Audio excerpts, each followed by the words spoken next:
के online platform पर आपका स्वागत है। और अपनी जो सेट की कक्षाएं चल रही थी उसके अंदर आज अपने शुरुआत करते हैं अपनी स्वर संधि से। फर्स्ट के अंदर पहले सर्वप्रथम संधि जो आती है वो कौन सी संधि आती है? एक नंबर लगा के नोट कर लेना, स्वर संधि। स्वर संधि, स्वर संधि एक नंबर पे कौन सी आती है? स्वर संधि आती है। कौन सी आती है? एक नंबर पे स्वर संधि आती है। और स्वर संधि की अगर परिभाषा देखें तो क्या होगा? परिभाषा के अंदर क्या आएगा? स्वर संधि के अंदर परिभाषा अगर स्वर संधि की देखेंगे तो स्वर के साथ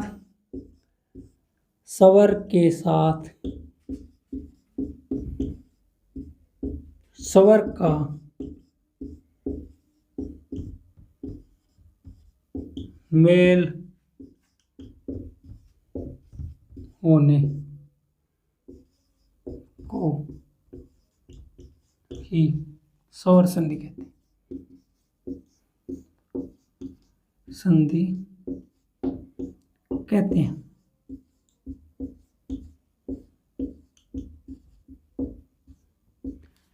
तो स्वर संधि की परिभाषा क्या हो जाएगी? स्वर संधि की परिभाषा हो जाएगी कि स्वर के साथ स्वर का जो मेल होता है उसे क्या कहते हैं? स्वर संधि कहते हैं।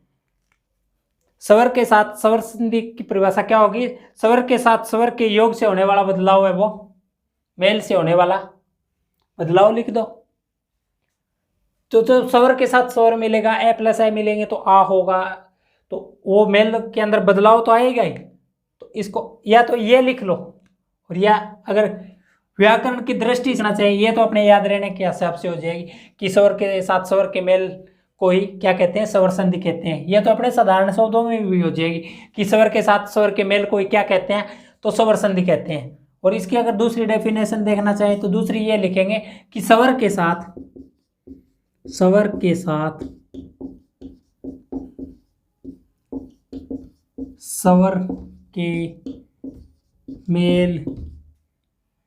के मेल से होने वाला बदलाव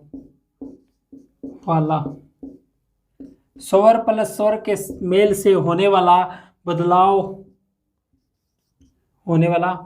ही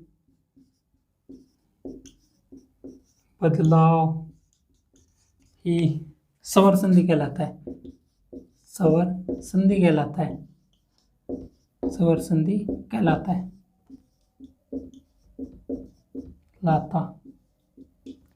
है। तो ये क्या दूसरी परिभाषा हो जाएगी इसकी कि स्वर के साथ स्वर के मेल से होने वाला बदलाव है।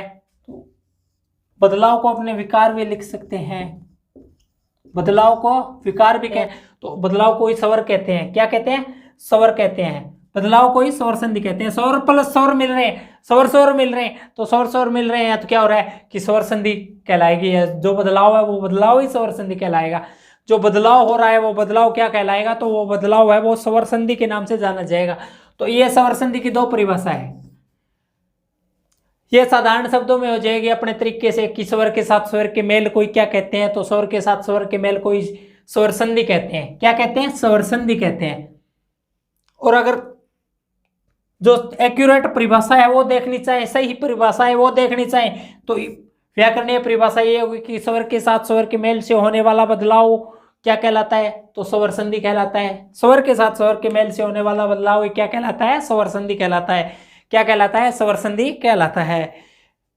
और इसके बाद जब स्वर की बात चल रही है तो हिंदी वर्णमाला में स्वरों की संख्या कितनी होती है ये भी लिख लेते हैं। हिंदी वर्णमाला में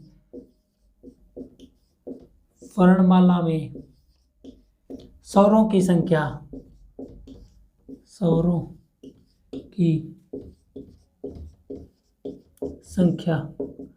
बराबर 11 है। हिंदी वर्णमाला में जो स्वरों की संख्या है वो कितनी है? तो हिंदी वर्णमाला में स्वरों की संख्या है वो 11 है। कितनी है? 11 है। हिंदी वर्णमाला में कितने स्वर है? तो हिंदी वर्णमाला के अंदर स्वर है वो 11 है। अब इन 11 को देखना चाहें तो कौन कौन से होंगे? इसके अंदर होंगे ए, फिर आ, फिर ई, फिर उसके बाद दीर्घी, फिर उसके बाद आ जाएगा ऊ, फिर उसके बाद ऊ, फिर उसके बाद एक आएगा री, री ऋषि, उसके बाद फिर आ जाएगा ई, फिर आई, फिर ओ, फिर उसके बाद औ। तो ये कितने हो गए? 1 2 3 4 5 6 7 8 9 10 11। तो ये जो 11 दिए गए हैं ये क्या है? तो ये हिंदी वर्णमाला के अंदर स्वरों की संख्या है। किन की संख्या है? स्वरों की संख्या है। तो हिंदी वर्णमाला के अंदर स्वर कितने हैं? तो हिंदी वर्णमाला के अंदर स्वर है वो कितने हैं? 11 है। हिंदी वर्णमाला के अंदर स्वर है वो कितने हैं? 11 है। हिंदी वर्णमाला के अंदर स्वरों की संख्या कितनी है? तो हिंदी वर्णमाला के अंदर स्वरों की संख्या है 11।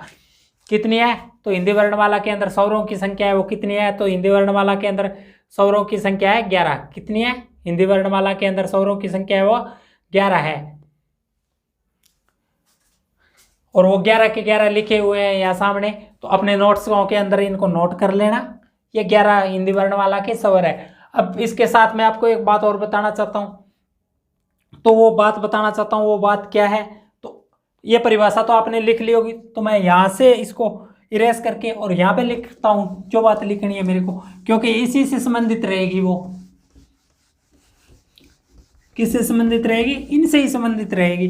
इसके साथ साथ एक बात और बता देता हूं मैं आपको कि संस्कृत वर्णमाला में स्वरों की संख्या, संस्कृत वर्णमाला में स्वरों की संख्या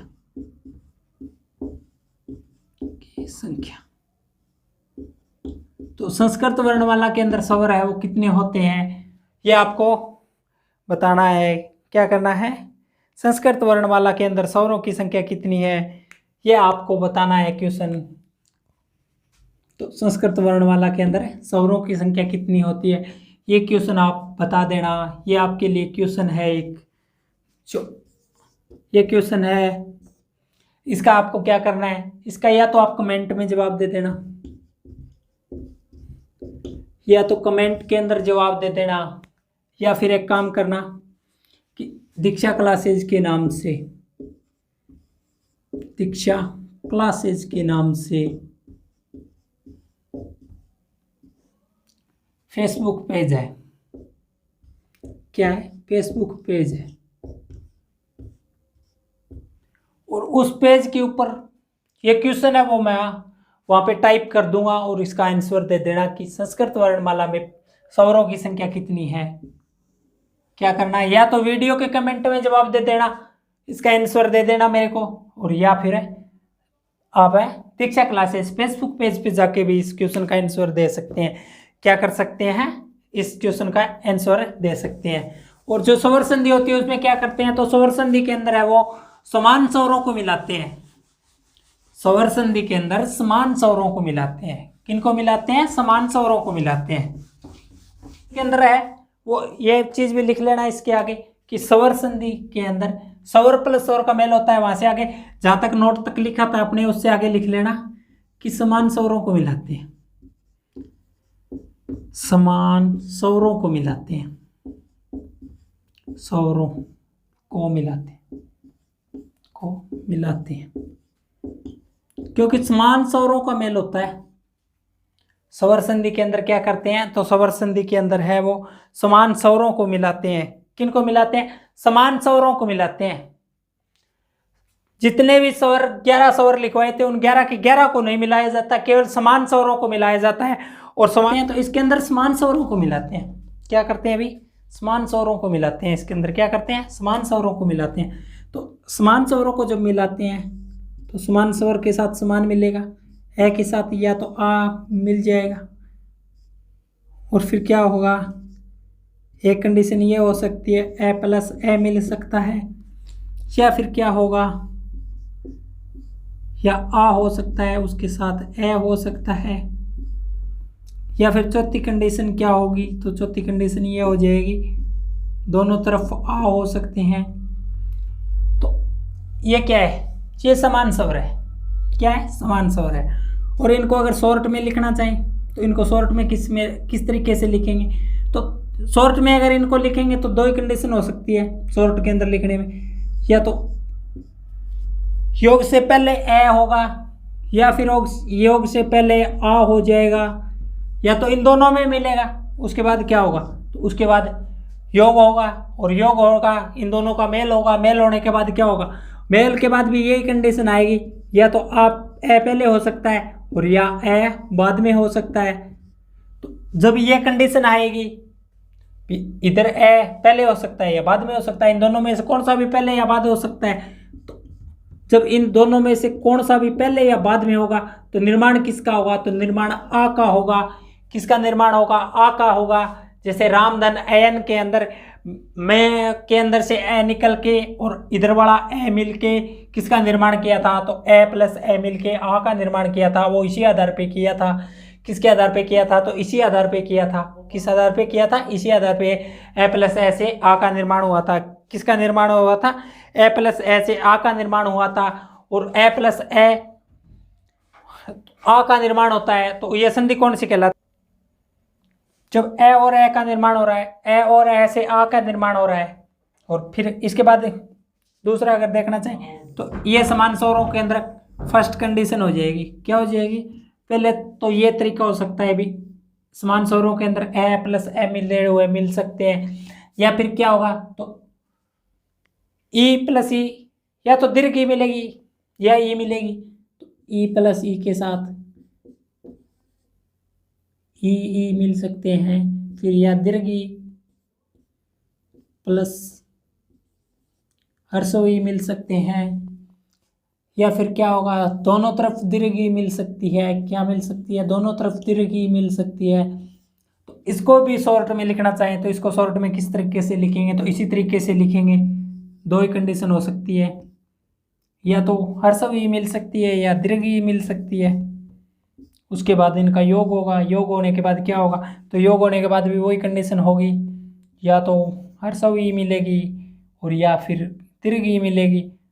इन दोनों में से कोई सी भी प्राप्त हो सकती है अपने को, कोई सी भी उस वर्ण के अंदर मिल सकती है। तो जब किसी वर्ण के अंदर कोई इस तरीके की कंडीशन बनती है तो निर्माण किसका होता है, तो निर्माण होता है दीर्घ ई का। किसका निर्माण होता है, दीर्घ ई का निर्माण होता है।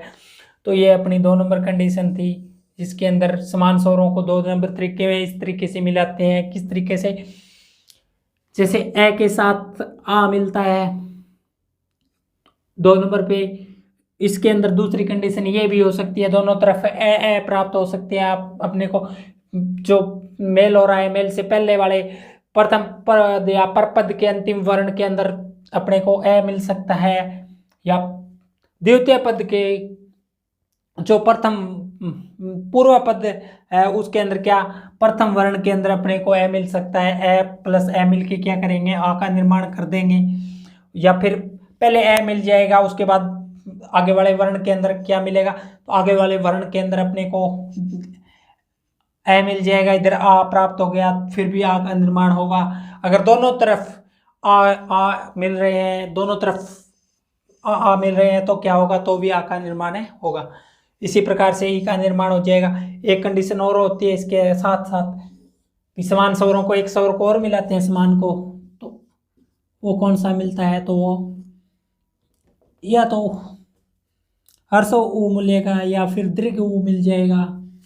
फिर कंडीशन कौन सी दूसरी बनती है, तो या तो हर्षो प्लस हर्षो ऊ भी मिल सकता है। उसके बाद एक तरफ हर्षो ऊ मिले, एक तरफ दीर्घ ऊ मिल जाएगा, एक तरफ हर्षो ऊ मिल जाएगा। तो एक फिर दीर्घ प्लस दीर्घ दोनों भी मिल सकते हैं, दीर्घ प्लस दीर्घ दोनों भी मिल सकते हैं। जब ये कंडीशन होगी तो इनको शॉर्ट में किस तरीके से लिखेंगे, तो इनको शॉर्ट में इस तरीके से लिखेंगे कि हर्षो ऊ या फिर क्या होगा दीर्घ ऊ मिल जाए, हर्षो ऊ और दीर्घ ऊ मिलेगा। और अगर ये नहीं मिल रहे हैं, प्लस के बाद ये दोनों में से एक मिलेगा, ये दोनों में से एक कंडीशन होगी। और इन दोनों में से एक कंडीशन होने के बाद क्या होगा, तो इन दोनों में से एक कंडीशन होने के बाद आगे क्या प्राप्त होगा, तो आगे प्राप्त होगा या तो अपने को हर्षो ऊ प्राप्त होगा या फिर दीर्घ ऊ प्राप्त होगा। जब ये प्राप्त हो गए तो ये दोनों इनके मेल से क्या होगा, इनके मेल से फिर दीर्घ ऊ का निर्माण होगा। और इन तीनों के योग से जिस संधि का निर्माण होता है उसे कहते हैं दीर्घ स्वर संधि। इसे क्या कहते हैं? दीर्घ स्वर संधि के नाम से जानते हैं। किस नाम से जानते हैं? सिर्फ दीर्घ स्वर संधि के नाम से जानते हैं। समान स्वरों, स्वर संधि के अंदर समान स्वरों को मिलाते हैं। क्या करते हैं? अगर समान स्वरों को मिलाते हैं तो समान स्वरों को मिलाने से ये कंडीशन पैदा होगी, यह कंडीशन पैदा होगी, तो इस प्रकार से निर्मित संधि को क्या कहते हैं? तो इस प्रकार से निर्मित संधि को कहते हैं अपने दीर्घ स्वर संधि। क्या कहते हैं? तो इस प्रकार से निर्मित संधि को कहते हैं अपने दीर्घ स्वर संधि। क्या कहते हैं? दीर्घ स्वर संधि। तो ये था अपना संधि का टॉपिक। आज की क्लास को अपने यहीं पे विराम देते हैं। अगर वीडियो पसंद आई हो तो लाइक करना, अगर क्लास पसंद आई हो तो लाइक करना और शेयर करना, और चैनल को सब्सक्राइब जरूर कर लेना, क्योंकि सेट की कक्षाएं निर्धारित रूप से स्टार्ट की जा चुकी है। जिसके अंदर सेट की कक्षाओं की सीरीज चल रही है, उसके अंदर अपनी हिंदी की क्लास भी स्टार्ट है, हिंदी की क्लास स्टार्ट है, पॉलिटी की क्लास स्टार्ट है, इतिहास की क्लास, वो आर्ट कल्चर की क्लास अपनी चल रही है, और एक चल रही है कंप्यूटर की क्लास। तो 4 क्लासें अभी स्टार्ट हो चुकी है, और जो शेष बची हुई क्लासें हैं वो भी जल्दी स्टार्ट कर दी जाएगी। तो ज़्यादा से ज़्यादा अपनी क्लास को शेयर करना, क्योंकि अगर आपको ज़रूरत ना है ना, तो कोई तो ऐसा बच्चा है जिसको इस क्लासों की बहुत ज़्यादा ज़रूरत होगी। क्योंकि वही बात होती है ना कि अपने को तो किसी चीज, जिस चीज़ की अपने को ज़रूरत नहीं होती ना, तो वो चीज़ अपने किसी दूसरे को तो शेयर कर सकते हैं। जिसको नीड है उस तक जरूर पहुंचा देना। मेरे तो यही आपसे विनय अनुरोध है कि जिस बच्चे को इन क्लासों की नीड है उस बच्चे तक पहुंचा देना, सिर्फ ज़रूरतमंद बच्चों तक पहुंचा देना। और मेरा जो क्लासेज स्टार्ट करने का औचित्य है, या इस चैनल को बना के इस क्लासेज को स्टार्ट करने का औचित्य है, वो सिर्फ इसी आधार पे किया है कि जो बच्चा